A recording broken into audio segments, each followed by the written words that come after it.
কলার ব্যবসা করব, চকলেটের ব্যবসা করব, তাহলে আমার ঋণ নেওয়া লাগবে না, 20, 30, 40 বছর লাগবে আমাকে একটা বড় ব্যবসায়ী হতে। আমি কলিকাতায় হিরোইন কিনলাম, ঢাকায় বিক্রি করলাম, তার নাম আমি বড় ব্যবসায়ী। ভুল হিসাব। সম্মানিত দিনী ভাই বোন, বলছিলাম যারা দুনিয়াতে বয়স বেশি করতে চায়, যারা দুনিয়াতে রুজি বেশি করতে চায়, টাকা পয়সা বেশি করতে চায়, অর্থ সম্পদ বেশি করতে চায়, তাদেরকে সদাচরণ করতে হবে। সদাচরণ করলে বয়স বেশি হয়, সদাচরণ করলে টাকা পয়সা বেশি হয়। এই কথা মুহাম্মদ সাল্লাল্লাহু আলাইহি সাল্লাম বলেন। তিনি বলেন মানুষ দোয়া করে তার ভাগ্যের পরিবর্তন ঘটাতে পারে। হাত পরিষ্কার করে ধুইলে, মাস্ক লাগালে করোনা ধরবে না, এ কথা মিথ্যা। আমি কোনোদিন 1 মিনিটের জন্য করোনা মানিনি, কোনো জায়গায় আমি মানিনি। আমি ঢাকায় এক লোককে দেখতে গেছি, তোর ছেলে মেয়ে বলছে হুজুর ভিতরে আসেন না, হুজুর ভিতরে আসেন না, হুজুর ভিতরে আসেন না, আপনারা বেঁচে থাকেন এটাই কামনা করি। নাই ছেলে থামো, তোমার বাপের গায়ে হাত দিয়ে দোয়া পড়বো। এতে যদি আমাকে করোনা হয়, আমি বলবো না তোমার বাপের কারণে হয়েছে। আমি জানি রাসূল সাল্লাল্লাহু আলাইহি ওয়াসাল্লাম বলেছেন পৃথিবী সৃষ্টির 50,000 বছর পূর্বে আমার জন্য 4টা জিনিস লেখা হয়েছে। পৃথিবীর প্রত্যেকটা মানুষের জন্য লেখা হয়েছে। 1 মরণ, 2 জীবন, 3 রুজি, 4 রোগ ব্যাধি। সেদিন যদি আমার করোনা লেখা হয়ে থাকে আর আমি যদি আজ পাথরের মধ্যে ঢুকে যাই, তবুও করোনা রক্ষা হবে না। কেন? লেখাই আছে, তার নাম ভাগ্য।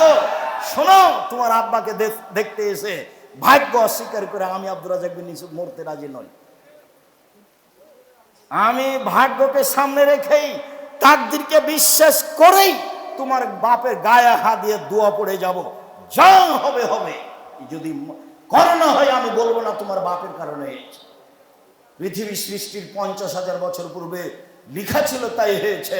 পৃথিবীতে দোয়াই আপনার তাকদীর পরিবর্তন করতে পারে, ভাগ্য পরিবর্তন করতে পারে, অর্থ সম্পদ বেশি করতে পারে, জীবনের সুখ শান্তি আনতে পারে।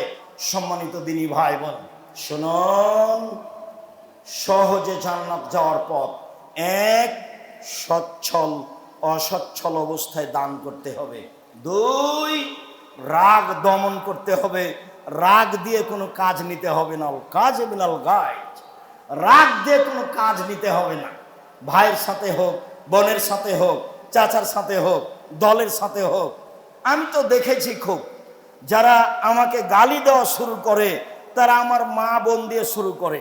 এরপরে যখন তার গালি দেওয়া শেষ হয়, কথা বন্ধ করে, তখন আবার আমি রিং দিয়ে বলি, ভাইজান আর কি কোনো গালি ছিল বা আর কিছু বলবেন কি? আমি তার গালির প্রতিবাদ করতে হবে, এই পাতা আমি কোনোদিন পড়িনি। আমার জীবনে বড় ত্যাগ। 1 মানুষের প্রতিশোধ নেব না ইনশাআল্লাহ। 2 মানুষের পিছনে কথা বলবো না, অর্থাৎ বদনাম করব না। দেখি কি হয়, আছি তো টিকে। 1 মিনিটের জন্য কোনোদিন দল মাঝহাবের কথা বলি না, কোনোদিন সরকারি হিসাব করি না, কোনোদিন কোনো মাওলানাকে নিয়ে হিসাব করি না। ওর যা ভালো লাগছে বলে যাক, আমার মাথা ধুয়ে ছেড়ে যদি দেয় তবু আমি তার বিরুদ্ধে কথা বলবো না। আমাকে যদি ধুয়ে ছেড়ে দেয় তবু আমি তার বিরুদ্ধে কথা বলবো না। সেই পাতা আমি পড়ি না। সদাচরণ। সম্মানিত দিনী ভাই বোন, সদাচরণ দিয়ে দামি জান্নাত পাওয়া যায়। সদাচরণ মানে নাকি? সাহাবীগণ বলছেন, আল্লাহ রাসূল সবচেয়ে আল্লাহর দেওয়া বড় নিয়ামত কি? তো আল্লাহ রাসূল বললেন, সদাচরণ। 2 হাত নিয়ামত, তবে সবচেয়ে বড় নয়। 2 পা নিয়ামত, তবে সবচেয়ে বড় নয়। অর্থ সম্পদ নিয়ামত, তবে সবচেয়ে বড় নয়। ছেলে মেয়ে নিয়ামত, তবে সবচেয়ে বড় নয়। সবচেয়ে বড় নিয়ামত হলো সদাচরণ। জাতিকে বুঝাতে পারলাম না সদাচরণ কি জিনিস। রাসূল সাল্লাল্লাহু আলাইহি সাল্লামকে জিজ্ঞাসা করে, আল্লাহ নবী, পাপ কি জিনিস, নেকি কি জিনিস? পাপ কি জিনিস, নেকি কি জিনিস? আল্লাহ রাসূল বললেন, নেকি হলো সদাচরণ। তখন তিনি বললেন না নেকি হলো হজ, তখন তিনি বললেন না নেকি হলো রোজা, তখন তিনি বললেন না নেকি হলো কোরআন তেলাওয়াত। তিনি উত্তরে বললেন নেকি হলো সদাচরণ। আবু হুরায়রা রাদিয়াল্লাহু তাআলা আনহু বলেন, রাসূল সাল্লাল্লাহু আলাইহি সাল্লাম বলেছেন, সদাচরণ, আল্লাহ তাআলা বলেন সদাচরণ রহমান থেকে নির্গত হয়েছে, সদাচরণ রহমান থেকে নির্গত হয়েছে। আল্লাহ তাআলা বলেন সদাচরণ মান ওয়াসালাকে ওয়াসালতুহু, তোমাকে যে নিবে আমি আল্লাহ তাকে নিব। অমান কাতাকে কাতাতহু, তোমাকে যে ছেড়ে দিবে আমি আল্লাহ তাকে ছেড়ে দিব। দলীয় দাপট দেখিয়ে একদিন বসবাস করেছে যে তার সাথে আল্লাহ নেই। চাচাকে চাচিকে, ভাইকে বোনকে অপমান করে দিন কাটিয়েছে যে তার সাথে আল্লাহ নেই। আপনাকে এটা বুঝে নিতে হবে। ক্ষমতা দেখিয়ে, অর্থের যে কোনো বিদ্যার যে কোনো ক্ষমতা দেখিয়ে বসবাস করেছে যে তার সাথে আল্লাহ নেই। সদাচরণ তোমাকে যে নিবে আমি তাকে নিব, সদাচরণ তোমাকে যে ছেড়ে দিবে আমি তাকে ছেড়ে দিব। আয়েশা রাদিয়াল্লাহু তাআলা আনহা বলেন সদাচরণ আরশ ধরে এভাবে ঝুলন্ত অবস্থায় আছে, সদাচরণ আল্লাহর আরশ ধরে ঝুলন্ত অবস্থায় আছে। থেকে বলে পৃথিবীর মানুষ শুনে রেখো, মানুষ সালেনি ওয়াসাহুল্লাহ, যে আমাকে নিবে আল্লাহ তাকে নিবে। ওমান কাতানি কাতাহুল্লাহ, আমাকে যে ছেড়ে দিবে আল্লাহ তাকে ছেড়ে দিবে। সদাচরণ নেই যার আল্লাহ নেই তার, সদাচরণ নেই যার আল্লাহ নেই তার, সদাচরণ আছে যার আল্লাহ আছে তার, ভালো চাল চলন যার আল্লাহ আছে তার, ভালো চলন চাল চলন নয় যার আল্লাহ নেই তার। সম্মানিত দিনী ভাই বোন, আবু মুসা আশআরী রাদিয়াল্লাহু তাআলা আনহু বলেন পৃথিবীর মানুষ শুনে রেখো, আল মুমিন লিল মুমিন কাল বুনিয়ান, সদাচরণ দেখা চালানোর বাস্তবায়ন। সদাচরণ পৃথিবীর মানুষ শোনা, এই সদাচরণ একটা আর একটার মধ্যে ঢুকে গেল, এর নাম সদাচরণ। যারা এরকম থাকতে পারে না তার ভিতরে সদাচরণ নেই। নুমান ইবনে বাশির বলেন পৃথিবীর মানুষ শুনে রাখো, আল মুমিনুনা কারাজুলুন ওয়াহিদ, সারা পৃথিবীর মানুষ একজন মানুষ। মাথা ব্যথা করলে সম্পূর্ণ শরীরে ব্যথা হয়, চোখ ব্যথা করলে সম্পূর্ণ শরীরে ব্যথা হয়। লোকটা বিপদে পড়েছে, আমিও ব্যথা পাচ্ছি, ভাইজান কি সমস্যা বলেন, টাকা লাগবে, তার নাম সদাচরণ। ভাইজান অ্যাম্বুলেন্স নিয়ে আসবো, তার নাম সদাচরণ। ভাইজান ডাক্তার ডেকে নিয়ে আসবো, তার নাম সদাচরণ। ভাইজান কোনো ধার কর্জ লাগবে, তার নাম সদাচরণ। ভাইজান আমি কোনো উপকার করতে পারি, তার নাম সদাচরণ। পাল্টা বলছে বিপদে পড়েছে, ঠিক হয়েছে, ঠিক হয়েছে, ঠিক হয়েছে, উচিত হয়েছে। আমার চোখের সামনে দুটা ঘটনা আছে, আমার চোখের সামনে। তার একটা ঘটনা, দুই ভাইয়ে ঝগড়া করে জমি জায়গা ভাগ করলো আর ঢেঁকিটা কেটে ভাগ করে নিল। এটা আমার চোখের সামনে, ঢেঁকি কেটে ভাগ করে নিয়েছে দুই ভাই। তো এক ভাই ওখানে থাকবে না, তো বলছে এই শোন, আমার ভাগটা এমন লোকের কাছে বিক্রি করব, তোকে তো দিব না, দিবই না, যে লোক তোকে গুতাতে পারে। এক ভাই আর এক ভাইকে বলছে। আর আমার চোখের সামনে এক দলের লোক আর এক দল পরাজয় হলে গরু জবাই করলো, এটা আমার চোখের সামনে। গরু জবাই করে খুশি মানাচ্ছে। ধর্ম কাকে বলে? তাহাজ্জুদ পড়ে ধর্ম টিকে না। রাসূল সাল্লাল্লাহু আলাইহি সাল্লাম বলছেন, জিজ্ঞাসার উত্তরে আল্লাহর নবী, অমুক মহিলা বেশি বেশি সালাত আদায় করে, বেশি বেশি দান খায়রাত করে, বেশি বেশি সিয়াম পালন করে, তবে প্রতিবেশীর সাথে ভালো আচরণ করে না। আল্লাহ রাসূল বলেন, হে ফিন্নার, জাহান্নামে যাবে। বেশি বেশি সালাত আদায় করে, বেশি বেশি সিয়াম পালন করে, বেশি বেশি দান খায়রাত করে, প্রতিবেশীর সাথে ভালো আচরণ করে না, আল্লাহ রাসূল বললেন জাহান্নামে যাবে। আল্লাহ নবী, অমুক মহিলা তেমন বেশি সালাত আদায় করে না, তেমন বেশি সিয়াম পালন করে না, তেমন বেশি দান খায়রাত করে না, তবে প্রতিবেশীর সাথে ভালো আচরণ করে। আল্লাহ রাসূল বলেন, হে আফিল জান্নাহ, ও জান্নাতে যাও। আপনি আর আমি যেভাবে পৃথিবীকে বুঝেছি সেইভাবে পৃথিবী নয়। আল্লাহ রাসূল বলছেন যে পৃথিবী তোমাকে ধোঁকা দিচ্ছে, তুমি বুঝতে পারো না। ফাত্তাকুদ দুনিয়া ওয়াত্তাকুন নিসা, পৃথিবীর মানুষ, দুনিয়া থেকে বেঁচে থাকো, নারী থেকে বেঁচে থাকো। পৃথিবীর মানুষ, দুনিয়া থেকে বেঁচে থাকো, নারী থেকে বেঁচে থাকো। পৃথিবী হচ্ছে অত্যাধুনিক যন্ত্র, আপনার কথা কর্ম সব ধরে রেখেছে, ছবি সহ বিচারের মাঠে আপনাকে দেখানো হবে, সব চলে আসবে আপনার সামনে। তখন আপনি দেখতে পাবেন ভাবির সাথে কিভাবে কথা বলেছেন, বোনের সাথে কিভাবে কথা বলেছেন, বান্ধবীর সাথে কিভাবে কথা বলেছেন, সব বুখারী মুসলিমের হাদিস। এই জন্য পৃথিবী থেকে বেঁচে থাকতে হবে সাবধান। 2, নারী থেকে বেঁচে থাকতে হবে সবাই জানি। রাসূল সাল্লাল্লাহু আলাইহি ওয়াসাল্লাম বলছেন, মা তারাকতু বাদি ফিতনাতান আযালুল রিজালি মিনান নিসায়ে, আমি ছাড়িনি পৃথিবীতে মানুষের জন্য বেশি বিপজ্জনক বস্তু হচ্ছে পুরুষের জন্য সবচেয়ে বেশি বিপজ্জনক বস্তু। তিনি বলছেন, ও নারী জাতি, তোমরা এমন জাতি বুদ্ধিমানের বুদ্ধিকে নষ্ট করতে পারো। ও নারী জাতি, তোমরা এমন জাতি বুদ্ধিমানের বুদ্ধিকে নষ্ট করতে পারো। একবার একটা মেয়ে গাড়িতে বসে আছে, খালি আপনাকে বলেছে হাসি মুখে, বসেন ভাইয়া। এখন আপনার অন্তর হারিয়ে গেছে, নিজের কন্ট্রোলে আর নেই, শয়তান এখন কন্ট্রোলে করেছে। আপা কি করেন, আপা কোন ক্লাসে পড়েন, কি অবস্থায় আছেন, যতক্ষণ পর্যন্ত গাড়ি থেকে না নামবে ততক্ষণ আপনি ধরে রাখতে পারবেন না, তার নাম শয়তান। আল্লাহ রাসূল বলছেন, ইল্লাল মারাতা তুকবালু ফি সূরাতি শয়তান ও তুকবালু ফি সূরাতি শয়তান। মহিলারা শয়তানের বেশ ধরে আসে, শয়তানের বেশ ধরে যায়। মহিলারা শয়তানের বেশ ধরে আসে, শয়তানের বেশ ধরে যায়। দিনী বোন, আপনাকে আমি কষ্ট দিই, আমি অনুবাদক। মুহাম্মদ সাল্লাল্লাহু আলাইহি ওয়াসাল্লাম এভাবেই বলেছে। তবে মুহাম্মদ সাল্লাল্লাহু আলাইহি ওয়াসাল্লাম এ কথা বলেছেন, একটু 2-1 আছেন মিডিয়া আপনার কাছে যাবে সময়ের গতিতে, শুনুন, আরে আপনাকে আমি শয়তান বলবো কেন, আপনাকে তো আমি খাদিজার মতো মনে করি। দেখবেন 1 মিনিট, এ দেখেন খাদিজা। আবু হুরায়রা রাদিয়াল্লাহু তাআলা আনহু বলেন, জিবরাইল রাসূলের কাছে আসলেন। জিবরাইল বলছেন, হাজি খাদিজা, এই যে খাদিজা আতাত আসছে, মাহা এনাউন, তার সাথে আছে একটা পাত্র, তাতে আছে খাদ্য, তাতে আছে তরকারি। খাদিজা আসছে, তার সাথে আছে একটা পাত্র, তাতে আছে খাদ্য, তাতে আছে তরকারি। ফাইজা আতাক্কা, যখন খাদিজা আপনার কাছে চলে আসবে তখন খাদিজাকে বলবেন, খাদিজা, আল্লাহ তোমাকে সালাম দিয়েছে। 1, 2, খাদিজা, জিবরাইল তোমাকে সালাম দিয়েছে।